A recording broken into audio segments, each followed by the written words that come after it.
Hello students, this is Dr. Shikha Gupta. Welcome to my channel Commerce Classes. Previous lecture में हमने किया था financial statement एक sole proprietor कैसे बनाएगा. ठीक है, लिंक ऊपर दे रही हूँ, चाहो तो आप देख सकते हो.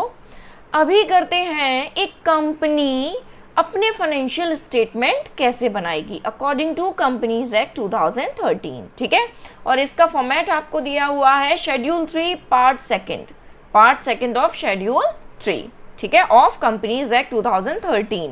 ये जो फॉर्मेट में बता रही हूँ ये आपको कंपनीज एक्ट 2013 के अकॉर्डिंग ही बता रही हूँ. ठीक है, अच्छा, अगर थ्योरी करनी है फाइनेंशियल स्टेटमेंट की, क्या ऑब्जेक्टिव्स हैं फाइनेंशियल स्टेटमेंट के, क्या नीड है, इंपॉर्टेंस एंड ऑल, तो इसका भी मैं आपको ऊपर लिंक दे रही हूँ, आप वो थ्योरी भी देख सकते हैं. स्टार्ट करते हैं कैसे फॉर्मेट बनेगा फाइनेंशियल स्टेटमेंट का. अच्छा, आज हम सिर्फ कवर करेंगे statement of profit and loss, right. Balance sheet को नेक्स्ट लेक्चर में कवर करेंगे. ठीक है, स्टार्ट करते हैं कैसे बनेगा format. Name of the company सबसे पहले लिखा जाएगा, जो भी नाम होगा कंपनी का. फिर लिखेंगे statement of profit and loss for the year ended, जो भी ईयर एंडेड होगा 31 मार्च 2023 फॉर एग्जाम्पल. ठीक है, तो वो लिख देंगे. अच्छा, फॉर्मेट देख लेते हैं एक बार क्या है, फिर इसकी डिटेल स्टडी करेंगे फर्दर. अभी स्टार्ट करते हैं. फर्स्ट पॉइंट है, अच्छा पहले पर्टिकुलर्स लिखेंगे, नोट नंबर लिखेंगे, figures for the current reporting period means इस करंट पीरियड की जो करंट फाइनेंशियल ईयर है उसकी फिगर्स यहाँ लिखेंगे और प्रीवियस ईयर की फिगर यहाँ लिखेंगे, जिससे हम कंपेयर भी करते जाएं. ठीक है, अच्छा, यूजुअली आपको जब भी न्यूमेरिकल आएगा इसका तो प्रीवियस ईयर की फिगर्स नहीं लिखनी होंगी, आपको करंट ईयर का ही statement of profit and loss बनाना होगा, राइट. अब ये नोट नंबर क्या है. नोट नंबर जब आप ये स्टेटमेंट बना रहे होंगे तो for example revenue from operation है, तो इस रेवेन्यू फ्रॉम ऑपरेशन में हमने यहाँ तो सिंपल एक लाइन लिख दी रेवेन्यू फ्रॉम ऑपरेशन, पर इस रेवेन्यू फ्रॉम ऑपरेशन में क्या क्या इंक्लूड होता है इसकी डिटेल हमको एक जगह दी होगी, उसको हम बोलते हैं नोट्स टू अकाउंट. ठीक है, उसका ही नोट नंबर यहाँ पर लिखा होगा. ठीक है, जिससे हम इसको अगर हमको डिटेल चाहिए रेवेन्यू फ्रॉम ऑपरेशन कहाँ से क्या क्या है, तो हम नोट नंबर पर जाकर चेक कर सकते हैं नोट्स टू अकाउंट में, राइट. चलिए, सबसे पहले क्या करेंगे, सारे रेवेन्यूज को प्लस करके एक्सपेंसेस को माइनस करेंगे. ठीक है, बहुत सिंपल है, आराम से समझिए, डिटेल में आगे बताऊंगी, अभी मैं सिर्फ आपको ये बता रही हूँ ये है क्या क्या. रेवेन्यू फ्रॉम ऑपरेशन फिर अदर इनकम दोनों को प्लस करेंगे, टोटल रेवेन्यू आ जाएगा. अब इसमें से सारे एक्सपेंसेस को माइनस करेंगे. एक्सपेंसेस कौन कौन से, कॉस्ट ऑफ मटेरियल कंज्यूम्ड क्या है ये, इसको अभी आगे बताऊंगी. अभी आप सिंपली समझिए, cost of material consume, purchase of stock in trade, changes in inventory of finished goods, work in progress and stock in trade. ठीक है, ये एक ही है. इसको लिखेंगे employees benefit expenses, finance cost, depreciation, amortization expenses, ये भी एक ही है, and other expenses. इन सबको लिखेंगे. टोटल एक्सपेंसेस को टोटल रेवेन्यू में से माइनस कर देंगे, आ जाएगा profit before tax, tax minus कर देंगे, आ जाएगा प्रॉफिट और लॉस फॉर द पीरियड. बात समझ में आई. अब बात करते हैं एक एक टर्म के ऊपर कि ये है क्या. सबसे पहला है रेवेन्यू फ्रॉम ऑपरेशन. तो रेवेन्यू फ्रॉम ऑपरेशन दो डिफरेंट कंपनीज के लिए, डिफरेंट टाइप ऑफ कंपनीज के लिए डिफरेंट हो सकता है. सबसे पहले तो आप ये समझिए रेवेन्यू फ्रॉम ऑपरेशन, इसका मीनिंग क्या है. ऑपरेशन मीन्स जो कंपनी का मेन काम है. एक पेन बनाने वाली कंपनी का ऑपरेशन क्या है कि वो पेन बनाए और बेचे. ठीक है, एक प्रॉपर्टी डीलर है, उसका मेन ऑपरेशन क्या है, वो प्रॉपर्टी को बेचे, है ना. एक कंप्यूटर बनाने वाली कंपनी का काम क्या है कि वो कंप्यूटर बनाए और बेचे.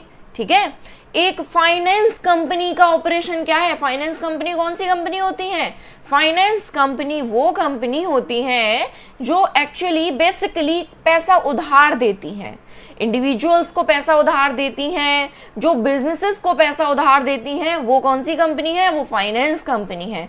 तो revenue from operation means business, जिस भी चीज का हम बिजनेस कर रहे हैं उससे जो पैसा आ रहा है, ठीक है, वो मेन एक सोर्स ऑफ रेवेन्यू हुआ किसी भी कंपनी का, अदर सोर्स भी हो सकते हैं, पर मेन सोर्स क्या है रेवेन्यू का, जिसका वो काम कर रही है, जिसका वो ऑपरेशन कर रही है कंपनी, ठीक है, जिसमें वो डील कर रही है कंपनी।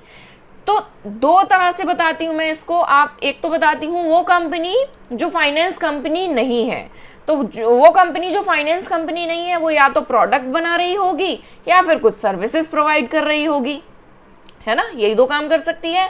तो वो कंपनी अगर प्रोडक्ट बना रही है और प्रोडक्ट बनाकर बेच रही है, उसकी सेल ऑफ प्रोडक्ट क्या है, revenue from operation. For example एक कंपनी है जो पेन बना रही है, तो पेन बनाकर बेचने से जो भी इनकम आ रही है उसको हम क्या बोलेंगे, रेवेन्यू फ्रॉम ऑपरेशन, ठीक है। अच्छा, इसको इस वाली सेल को हम लेंगे नेट सेल्स, ठीक है। नेट सेल्स क्या होती है, sales minus sales return, right. अच्छा, सेल ऑफ सर्विस, कोई कंपनी है जो सर्विसेज प्रोवाइड कराती है, तो उस सर्विसेज से जो फीस मिल रही है उसको हम क्या मानेंगे, रेवेन्यू फ्रॉम ऑपरेशन, ठीक है। और अदर कोई ऑपरेटिंग रेवेन्यू है तो वो भी, राइट। अब आती है फाइनेंस कंपनी। एक फाइनेंस कंपनी के लिए क्या हो सकता है रेवेन्यू फ्रॉम ऑपरेशन, एक फाइनेंस कंपनी के लिए मेन रेवेन्यू फ्रॉम ऑपरेशन है उसने जो पैसा उधार दिया लोगों को या बिजनेसेस को, उससे जो इंटरेस्ट आ रही है वो है रेवेन्यू फ्रॉम ऑपरेशन, ठीक है। Other revenue from other financial services, और कोई फाइनेंशियल सर्विस दे रही है उससे रेवेन्यू आ रहा है, वो भी क्या है, एक फाइनेंस कंपनी के लिए रेवेन्यू फ्रॉम ऑपरेशन, ठीक है। फॉर एग्जांपल कंपनी लोन की प्रोसेस कराने में भी एक फीस चार्ज करती है, वो भी क्या है, वो फीस क्या है, रेवेन्यू फ्रॉम ऑपरेशन, राइट। अच्छा, फर्स्ट पॉइंट कवर हो चुका है रेवेन्यू फ्रॉम ऑपरेशन। अब बात करते हैं अदर इनकम की। अदर इनकम में क्या क्या इंक्लूड होता है, अदर इनकम क्या होता है, जिस चीज में बिजनेस कर रही है कोई कंपनी उससे आ रही है कोई इनकम, तो क्या हो गई, रेवेन्यू फ्रॉम ऑपरेशन।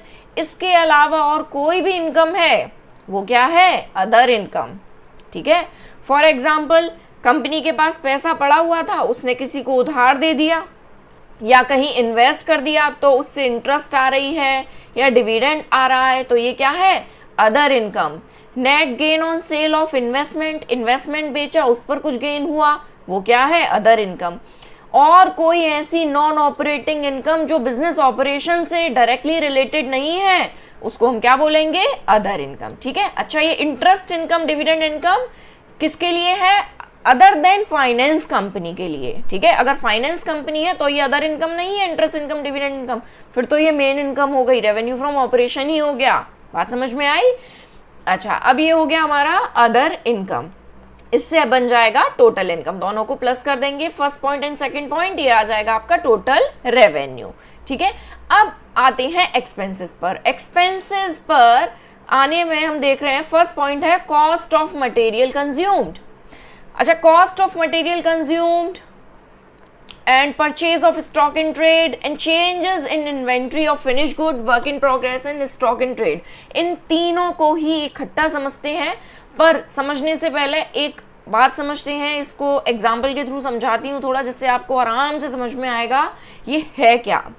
मेनली आपको यहाँ पर चार टर्म्स देखने को मिलेंगे, एक है रॉ मटेरियल, दूसरा है वर्क इन प्रोग्रेस,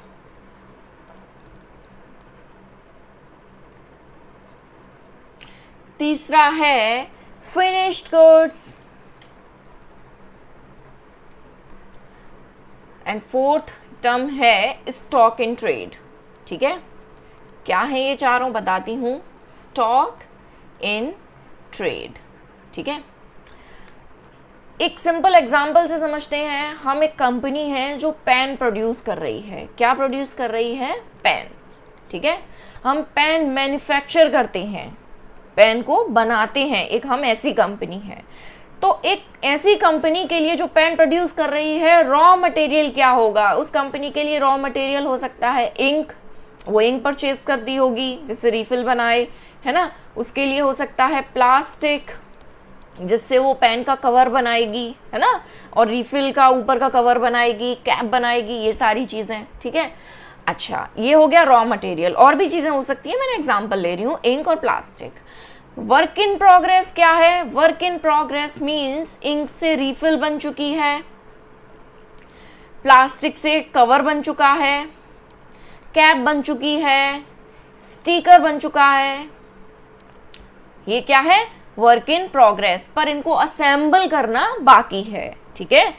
अगर असेंबल भी हो गया या इनमें से एक आध प्रोडक्ट अभी पूरी तरह से नहीं बन पाया, हो सकता है रिफिल पूरी तरह से नहीं बन पाई या कुछ भी, पर वो किस कैटेगरी में आएगा? वर्क इन प्रोग्रेस कैटेगरी में आएगा, ठीक है।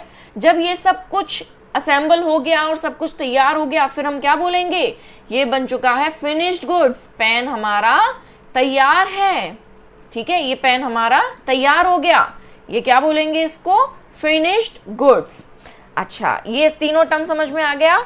जब हमने रॉ मटेरियल परचेज किया, इंक या प्लास्टिक, वो क्या हुई? Raw material. Work in progress क्या है? जब वो उस पर कुछ काम चल रहा है, पूरी तरह से फिनिश गुड्स नहीं तैयार हुआ, तो क्या होगा? Work in progress. जब चीज तैयार हो जाएगी, प्रोडक्ट तैयार हो जाएगा, उसको क्या बोलेंगे?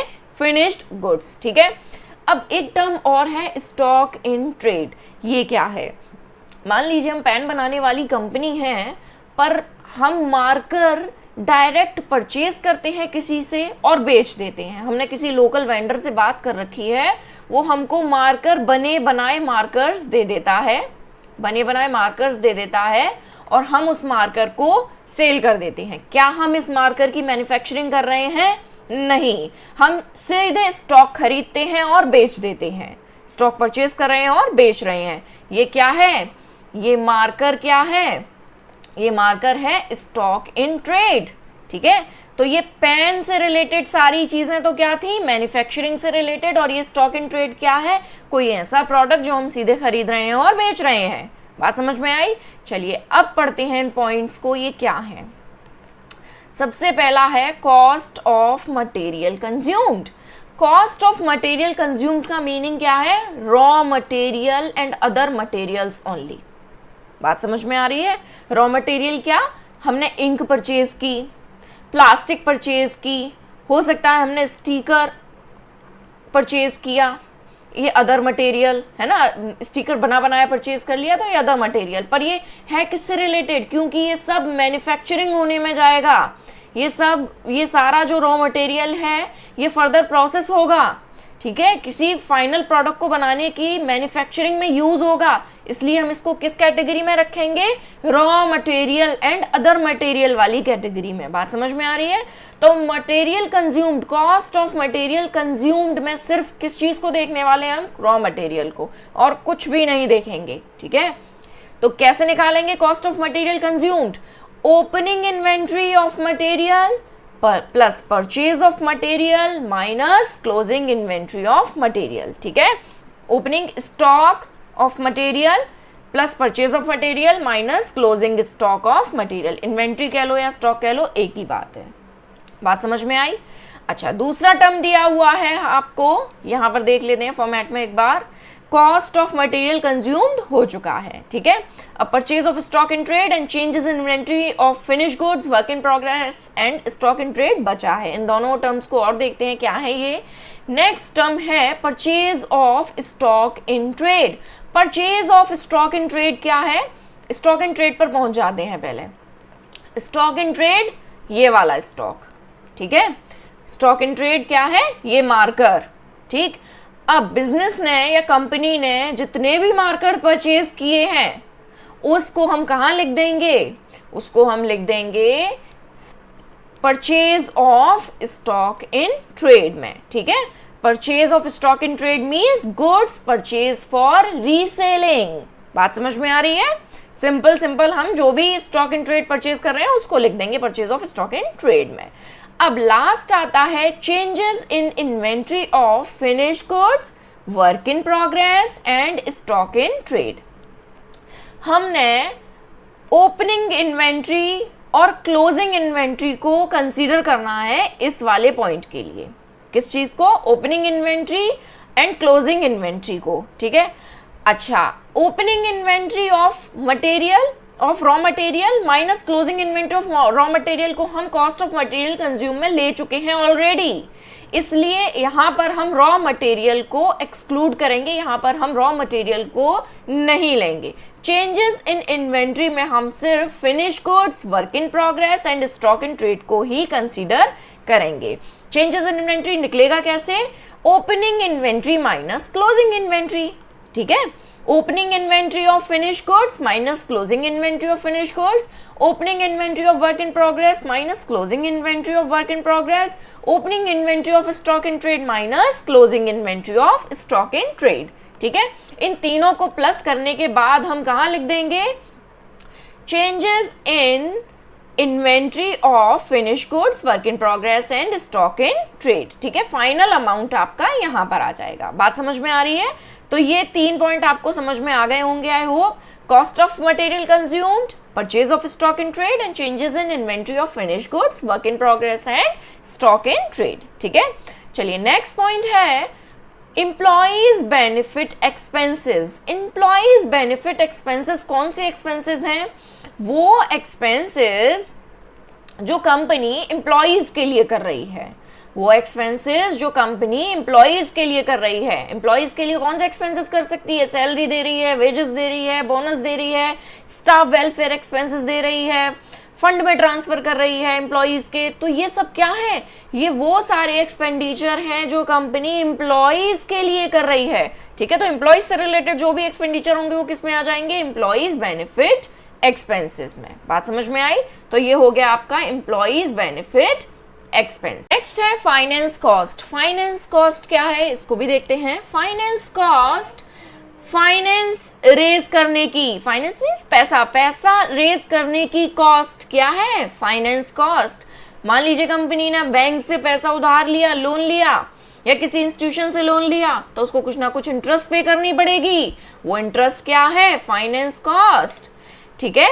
Expense incurred for the borrowing such as loan processing fees, loan processing fees पे की, वो एक्सपेंडिचर भी क्या है? Finance cost. Discount on issue of debenture, discount पर डिवेंचर इशू किए हैं, तो ये जो डिस्काउंट है ना, ये भी क्या है? फाइनेंस कॉस्ट, ठीक है। Premium payable on redemption of debenture, जब रिडेम्पशन किया डिवेंचर का तो हमने कुछ प्रीमियम दिया, कंपनी ने कुछ प्रीमियम दिया, उस प्रीमियम को भी क्या बोलेंगे? फाइनेंस कॉस्ट, ठीक है। अब नेक्स्ट क्या है? नेक्स्ट पॉइंट देखते हैं। फाइनेंस कॉस्ट हो गया। नेक्स्ट है depreciation and amortisation expenses. Depreciation and amortisation क्या है? डेप्रीसिएशन फिक्स असेट्स के ऊपर लगता है, अमोर्टाइजेशन इंटेंजिबल असेट्स के ऊपर लगता है, ठीक है। दोनों को ही क्लब कर लेंगे और यहां लिख लेंगे डेप्रीसिएशन एंड अमोर्टाइजेशन, राइट। फिर आता है अदर एक्सपेंसेस। बाकी कोई भी एक्सपेंसेस है जो इस वाले हेडिंग में नहीं आ रहे हैं, ये सारी हेडिंग्स में नहीं आ रहे हैं, इसके अलावा जो भी एक्सपेंसेस हैं वो कहाँ आएंगे? बहुत सारे ऐसे एक्सपेंसेस होंगे जो इन हेडिंग्स में नहीं आ रहे होंगे, उन सारे एक्सपेंसेस को हम लिख देंगे अदर एक्सपेंसेस में, ठीक है। अच्छा, अब आता है टोटल एक्सपेंसेस। इन सबको प्लस करके आ जाएगा टोटल एक्सपेंसेस। अब टोटल रेवेन्यू में से टोटल एक्सपेंसेस को जब माइनस करेंगे तो आएगा प्रॉफिट बिफोर टैक्स, ठीक है। प्रॉफिट बिफोर टैक्स में से टैक्स को माइनस करेंगे तो क्या आ जाएगा? प्रॉफिट और लॉस फॉर द पीरियड। बात समझ में आई? बहुत सिंपल सा फॉर्मेट है, सबकी हेडिंग की डिटेल मैंने बता दी है आपको। चलिए, आई होप आपको वीडियो समझ में आया होगा। Thanks for watching, bye bye.